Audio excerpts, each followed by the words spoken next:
¿Qué tal? ¿Cómo les va?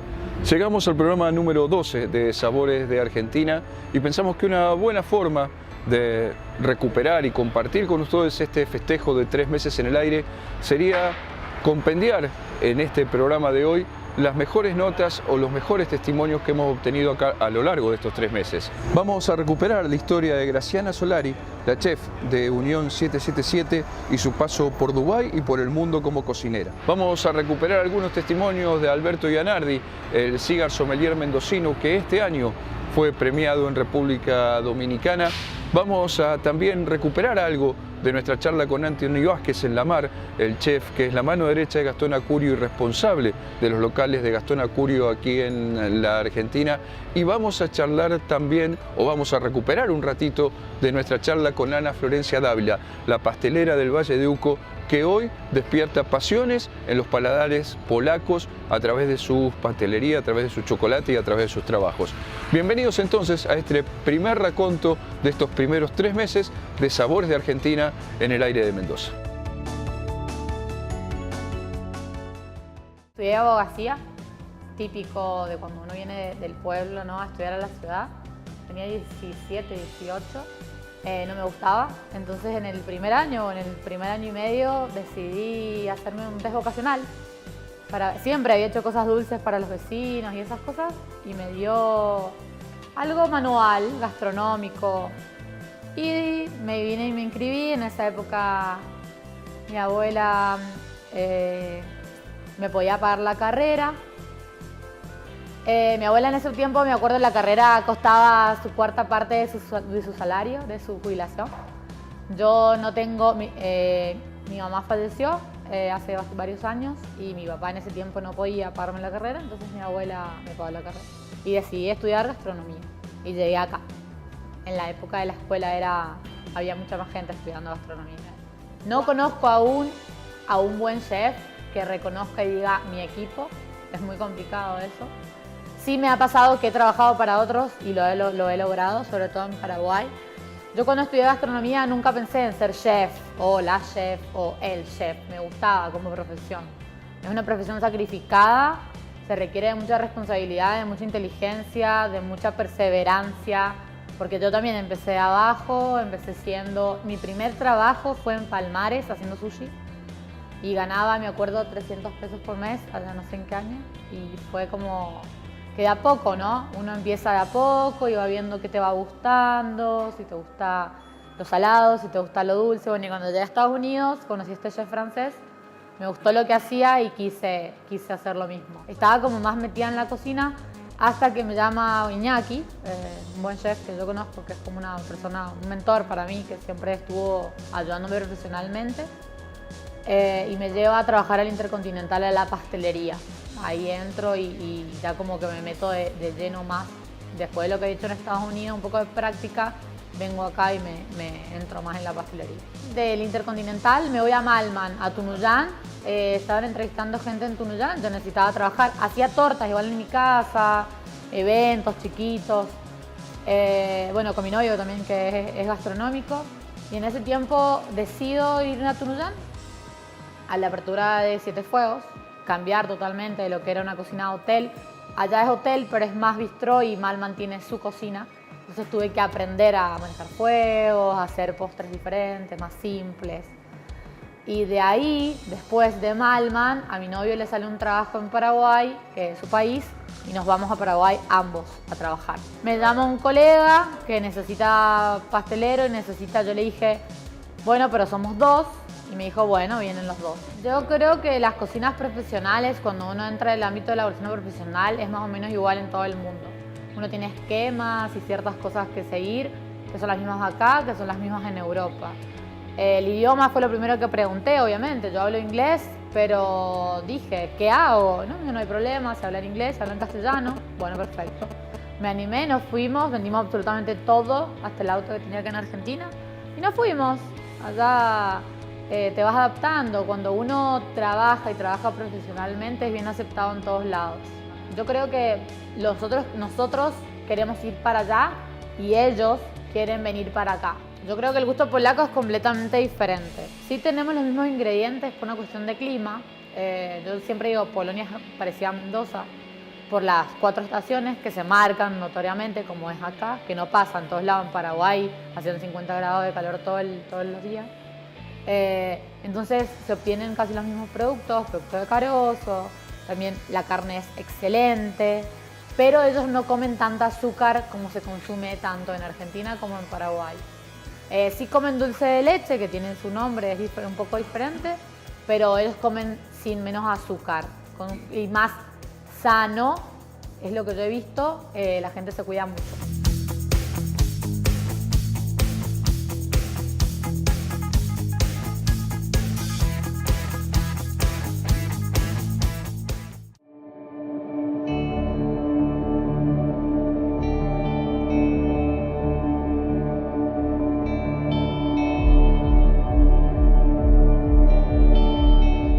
Yo empecé hace bastantes años, cuando era chico, coleccionando primero las cajas de cigarrillos. Era el gusto que jugábamos con los chicos ahí del barrio, a las etiquetas, a coleccionar las cajitas de cigarrillos. Bueno, eso desde chico, de los 7, 8 años. Después descubrí que vendían en los kioscos los puros, ¿no? En cajas más bonitas, más grandes. Entonces yo habré tenido 12 años por ahí, empecé a comprar. En esa época vendían a menores. Empecé a comprar cuando quedaba un puro o 2 en la caja, pero pidiendo que me dieran la caja. Hay muchos factores que diferencian a un puro de un cigarrillo.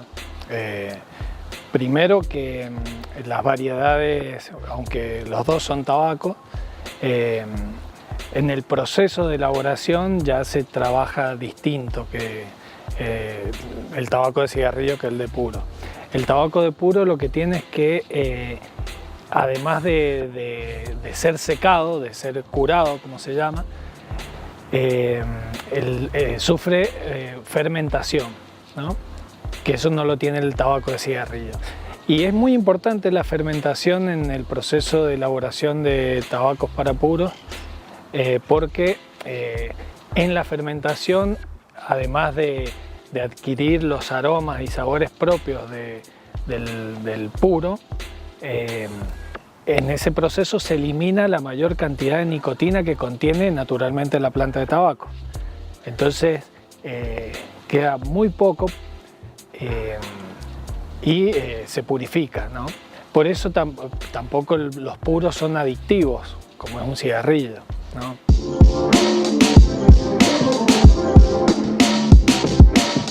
El mundo de los puros es muy amplio, es como el de los vinos, como el de otras bebidas, como el de las infusiones, es decir, es un mundo del cual uno nunca termina de aprender, pero tiene mucho que ver con lo que es el disfrute y la percepción de sabores, de aromas. Tiene todo que ver, es como uno lo disfruta, como disfruta de una buena bebida, de un buen aroma, de un perfume, ¿no? En el tabaco sucede lo mismo, ¿no? Hay mucha variedad, no todo el tabaco de puro huele o sabe igual, depende de las variedades, los procesos. Hay infinidad de productos distintos, ¿no? Que eso es lo que lo hace tan interesante a la hora de probar. Por lo general el fumador de puros no es como el fumador de cigarrillos que fuma solo una marca, ¿no? El fumador de puros por lo general busca lo nuevo, probar distintas vitolas, tamaños, distintas procedencias, tabacos. El maridaje del puro tiene que ver con lo que, primero con el tipo de tabaco que vamos a fumar, y ahí se elige la bebida, ¿no? Recordemos que el puro es un producto de sobremesa. yo no como y fumo a la vez, ¿no? Siempre es después de un almuerzo o una cena cuando yo disfruto de un puro. Por eso, por lo general, se lo suele asociar a bebidas también que son de sobremesa, ¿no?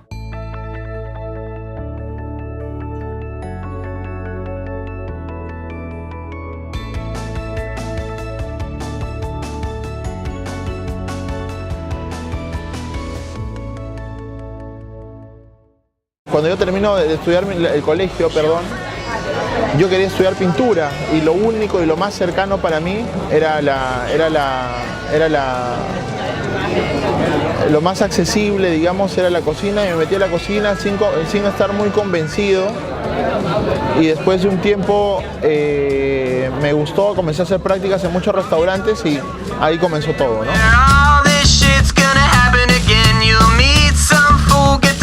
Es importante, ¿no? Ha sido muy importante. Yo estudié mi carrera 2 veces. Estudié primero en De Galia y después en el Cordon Bleu.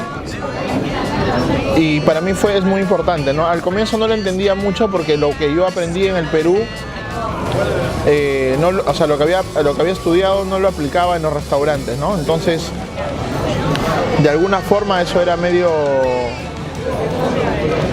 contradictorio, pero en el tiempo y cuando he ido viajando a muchos países y he ido liderando situaciones, me he dado cuenta de que el estudio es importantísimo, ¿no? Estudiar y capacitarse y entender un poco la gastronomía de una forma más técnica, digamos, me hace entender la gastronomía de una forma diferente y podemos llegar a un segundo nivel un poco más importante, ¿no? Siempre admiré a Gastón. Desde que yo era estudiante, desde que antes estudiase cocina, yo lo veía por la tele, ¿no? Y para mí era un personaje, yo lo admiraba, ¿no? Y había como un boom de la gastronomía en el Perú, comenzaron a haber un montón de escuelas de cocina, un montón de situaciones, y todos los que son de mi generación pues hemos vivido prendidos al televisor viendo lo que pasaba y lo que hacía Gastón, ¿no? Y yo trabajaba en un restaurante que quedaba unas cuadras más allá de la mar, y la mar era como el boom maravilloso, ¿no? Nosotros llenábamos nuestro restaurante en los almuerzos a las 3:30 de la tarde, ¿no? Y no entendíamos por qué hasta las 3:30 de la tarde nos llenábamos, y era porque toda la gente que se cansaba de esperar en la mar, que habían 3 horas de espera, 2 horas de espera, una locura, venía a nuestro restaurante después de la 1, después de las 12, ¿no? Entonces siempre era como un referente, ¿no? Siempre el referente del éxito, el referente de todo lo maravilloso que ha sido para nosotros. Y cuando surgió la oportunidad de entrar a la mar, yo la agarré, yo apliqué, me hicieron unos exámenes, me probaron en la cocina, y yo la verdad es que me esforcé muchísimo por destacar, ¿no? Por ser observado, ¿no? Y nada, me seleccionaron, de un grupo éramos 4, me seleccionaron a mí y yo era muy feliz, ¿no? Comencé en la barra de ceviche siendo ayudante del cevichero, y a partir de ahí mi vida solo fue una constante evolución y oportunidad. Para mí es un visionario, ¿no? Como él hay muy pocos con esa visión, con ese objetivo. Y también con esa oportunidad, él le da oportunidad a veces a las personas en las que mucha gente no se las daría, ¿no? Porque él ve algo que el resto no ve. Yo estaba en Madrid cuando Gastón se acerca y me dice: Anthony, vamos a abrir la mar en Buenos Aires, ¿no? Y digo, pucha, yo tenía miedo porque Argentina pues es un país, era un país en ese momento que yo entendía no tenía ninguna relación con el mar, sino era una relación más cercana con la carne, ¿no? Es un país donde la carne es maravillosa, los cueros son maravillosos, y no entendía el mar, y Argentina no tenía mucho sentido, ¿no? Y Gastón, la premisa primera fue: vas a poner un restaurante en Argentina porque hay producto increíble que no se está aprovechando. Y la mar tiene que rendirle homenaje a la costa argentina, pero tiene que ser un restaurante súper peruano.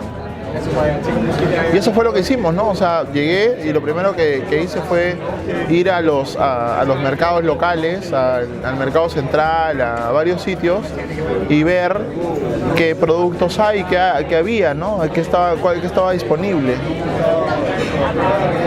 Y nada, hice solamente lo que me pidió Gastón, que fue acercar el mar argentino a los restaurantes, ¿no? Hacer comida peruana tradicional con estos productos y a partir de ahí fue el éxito, ¿no? Creo que pequé de ignorante durante mucho tiempo de mi vida, ¿no? Para mí la mejor relación que había con un ceviche era con la cerveza, ¿no? Y decía, no, la cerveza y el ceviche, ¿no? Y no habían vinos que de alguna forma sean cercanos a la comida peruana para mí. Yo es lo que entendía, ¿no? No había mucho de eso.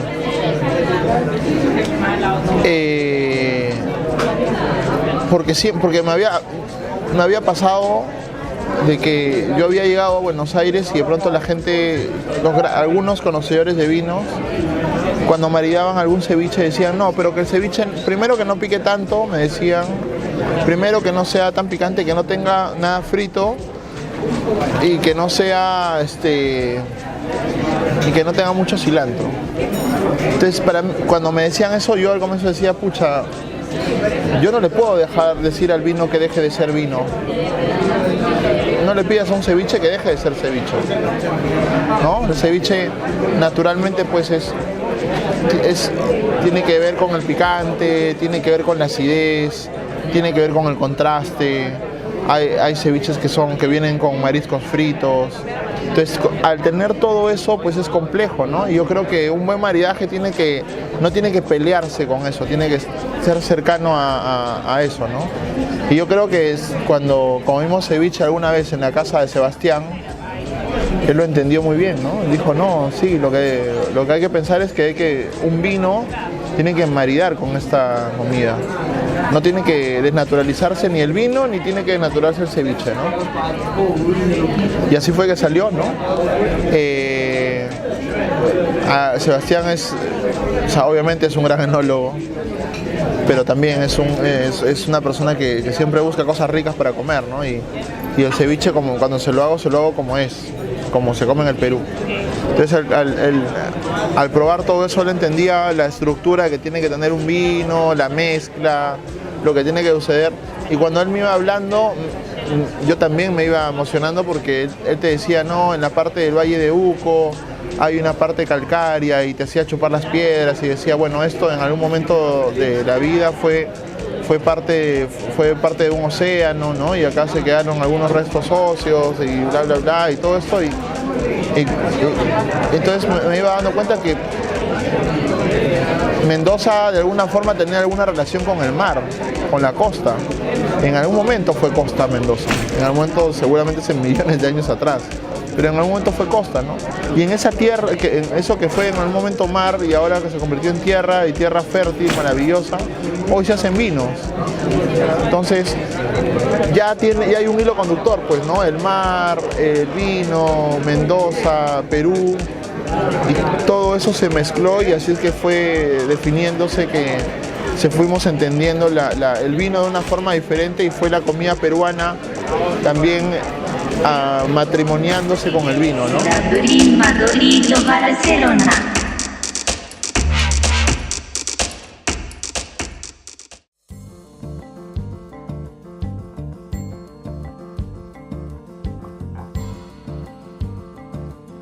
Nací en Entre Ríos, sí, nada que ver mi casa, ni mi familia, ni nadie, cocineros. Me fui a estudiar a Córdoba, una carrera que nada que ver tampoco. Y las vueltas de la vida me hicieron descubrir la pasión por la gastronomía. Encontré una carrera que me formaba en cuanto a cocinera y también en toda la parte de gestión y de administración de recursos o de gastronomía o de emprendimientos gastronómicos, que era un poco lo que yo estaba hablando. O sea, lo que yo estaba buscando era un poco lo que era gestión, ¿no es cierto?, de emprendimientos. Y cuando empecé a estudiar cocina, también un poco lo hice porque siempre tuve el sueño de viajar y de conocer el mundo. Entonces, bueno, Después de los 3 años de carrera hice un poco de experiencia en Córdoba, viajé por el sur de Entre Ríos de Córdoba, del sur de Argentina también, estuve en las grutas, en Puerto Madryn, y hasta que salió una oportunidad de viajar a España. En España también empecé en un sitio muy bonito, un Relais Chateau, que era un hotel muy pequeño, de unas 12 habitaciones, pero muy de lujo, hotel de lujo.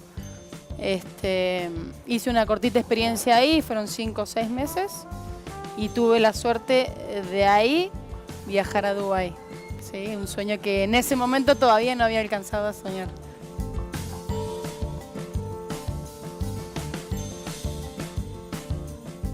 La gastronomía es un mundo que, si bien parece muy grande, es muy pequeño.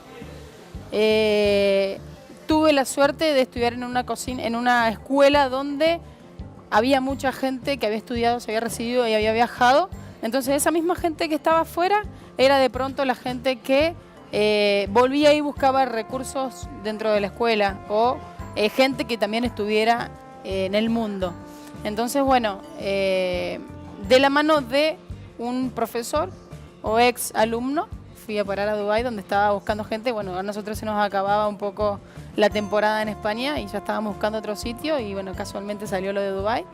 Era un ex profesor que estaba siendo promovido o ascendido, entonces estaba buscando una vacante para cubrir ese puesto, pero sigue siendo de la misma familia, ¿no? De mismo Córdoba. La aventura y la experiencia de Dubái fue muy agradable, sí, también fue muy dura en cuanto al idioma, en cuanto a la cultura, en cuanto a la gastronomía, en cuanto a un montón de cosas, ¿sí? Y más siendo mujer, porque bueno, obviamente que esos países y mucha gente de la India, mucha gente de Sri Lanka, concibe a la mujer o el rol de la mujer como quédate en casa, cuida a los niños que yo salgo a trabajar. Entonces de pronto encontrarse con una mujer al mando era como bastante complejo, ¿no? Así que fue una experiencia bastante dura, pero bueno, fructífera. Trabajábamos muchísimo en un sitio, en un restaurante argentino, muy concurrido, entonces un poco que también, y muy famoso, entonces como que también estábamos muy expuestos. Entonces bueno, de pronto un árabe muy fanático. A ver, también es normal y es habitual encontrarte con fanáticos del Diego Maradona o con Messi, que de pronto llegas al aeropuerto y te dicen, no, Argentina, Maradona, Messi. Entonces, bueno, de pronto estábamos muy en primer plano, un árabe muy fanático y con los recursos para hacerlo. Dijo, bueno, quiero poner un Diego Maradona Café en honor a, y en toda su historia y demás. Entonces, bueno, de pronto fue en una carta o a través de un concepto gastronómico unificar toda la vida o en todos los sitios donde el Diego Maradona había vivido. O sea, esa carta tenía mucho de Italia, tenía mucho de Argentina, como para representarlo de alguna manera, ¿no? Pero así fue bastante complejo. Uno puede tener los recursos, uno puede tener las ganas, pero hace falta mucha experiencia. Y la experiencia te la da trabajar, estar, permanecer y idealmente, y siempre y cuando se pueda, viajar. ¿Sí? El viajar abre mucho la cabeza, el viajar hace entender un montón de cosas, hace valorar otras, ¿sí? Y obviamente en mi caso fue comprender de otras culturas, ¿no? Entonces, bueno, una vez que uno va recopilando cierta experiencia, sí se atreve o toma el reto de emprender. Emprender significa, en mi caso, sacrificarlo todo, ¿sí? Yo prácticamente no tengo vida. Esto no es un trabajo, para mí esto es una forma de vida, ¿sí? Mi pasión es esta y yo no trabajo de esto, yo vivo de esto, ¿sí? Entonces hay que entender que la gastronomía no es un trabajo, no es un trabajo de lunes a viernes, no es un trabajo de 8 horas, que sí o sí necesita y requiere de pasión, porque la pasión es lo único que nos mueve como cocineros. No es una profesión bien rentada, o sea que la persona que de pronto busque, obviamente que hay casos muy puntuales donde de pronto sos muy exitoso y podés vivir de la gastronomía trabajando ciertas horas o viviendo de una cierta manera, pero no es el común de los casos, ¿sí? Es una profesión muy sacrificada, que obviamente a la hora de emprender tenés que dejarlo todo, o por lo menos tenés que estar dispuesto a dejarlo todo.